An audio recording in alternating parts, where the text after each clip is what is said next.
Standing on a million. Yosuke is still an asshole, but I like that he's now been allowed to apply his assholishness to actually be useful and helpful in a very analytical fashion. Yes. So what do we see in this episode? We got the aftermath of the bandit raid, and we dive into a little bit more of the that implied rape scene. Yes. But we do it from the point of view of Kusue, who is dealing with two big challenges. First is that she's, extremely physically weak, but seems to have like mentally internalized it as well as like her weakness is now like part of her identity. They have that scene where she's talking with her parents and like, like pharmaceutical school, shit like exactly. that. Yeah, we've got basically this family has nothing going for it, and she's like, I'm gonna go become a doctor and find the cure or whatever the fuck shit that. So it's that's cool, and we learn a lot about her motivation. But then we also learn that like her physical weakness is something that like it just fucking sucks. She's like getting a 1 in PE every time and whatever. Then we get to this world where was it Cavell is like trying to train her to use a sword, and she just is so weak she can't even lift like the heavy one. Yeah, she can't do the longsword at all. She can't do jack shit.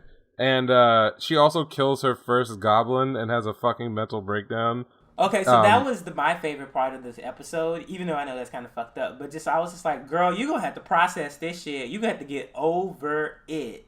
Yeah, just get with it. And to her credit, she does. There is an interesting line when they're sitting by the campfire. I think it's just in her head because she's going through her own, backstory for the audience. But then she has this sort of statement about, the prerequisite for her to function is that her world had to remain peaceful. And ever since she came to the game, like, it's been anything but. And it's just like, in a way, I thought they might be taking it in the direction of like, oh, this is so unfair. Why is it? And, why do I have to deal with this shit? And to some degree, she does do that. But then, looking at Cavell, who is a fucking psychopath.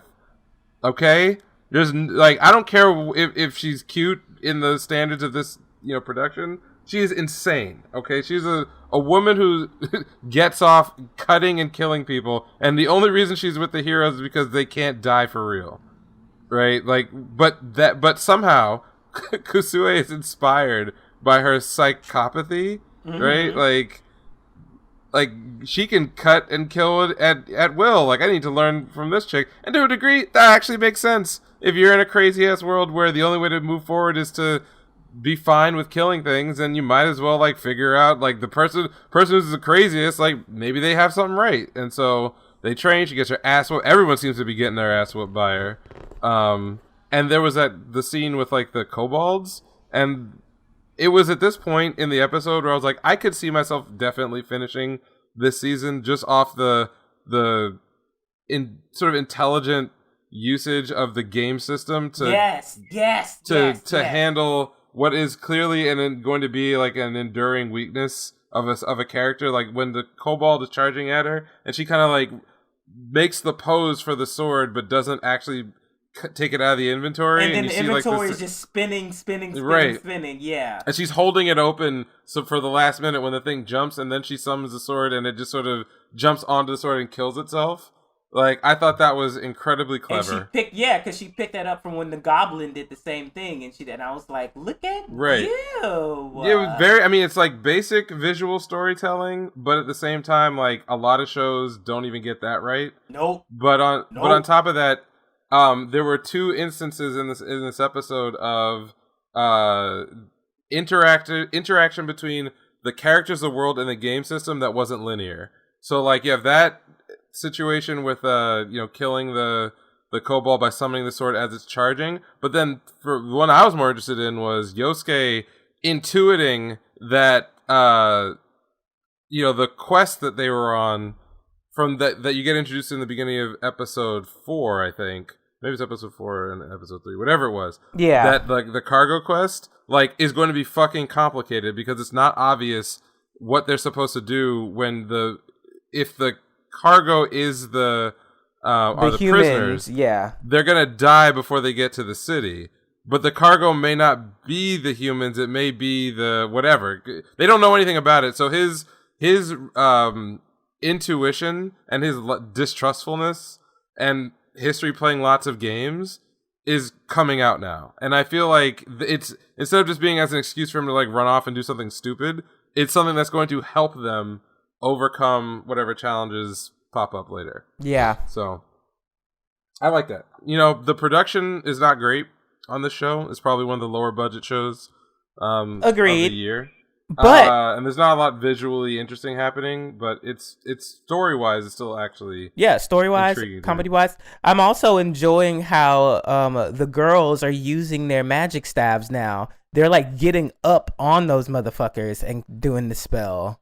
Yeah. And so I'm like, cool. So that's how you have to do it to actually do some damage with y'all asses. Well, I feel like they're also, in the beginning, the only person who was really willing to get into it was Yosuke. Everyone else kind of was like, oh, as soon as we found out our powers were trash, we're not going to do anything. And like that's why he's already like class changed like once or twice. Twice, yeah. Now, right? Yeah. And the rest of them are still on their first one. So it's like you kind of get what you get. There's something else too. Oh, somebody pointed out, I would never have noticed this, but the voice actor for the Game Master has changed, I think, every episode he showed up. Really? Or at least twice it's happened where they've chosen a different voice actor. It definitely is not the same one as was in the first episode. I did not notice that at all. Holy shit. So that was just a little thing. They keep the same like weird clipped off like speech pattern where they're basically chopping the last syllable off of every word. Mm-hmm. But I think it's a different VA. So who knows? Maybe that's like a thing. Maybe it's relevant to the story. Maybe it's not relevant at all. But it is a different one. Yeah,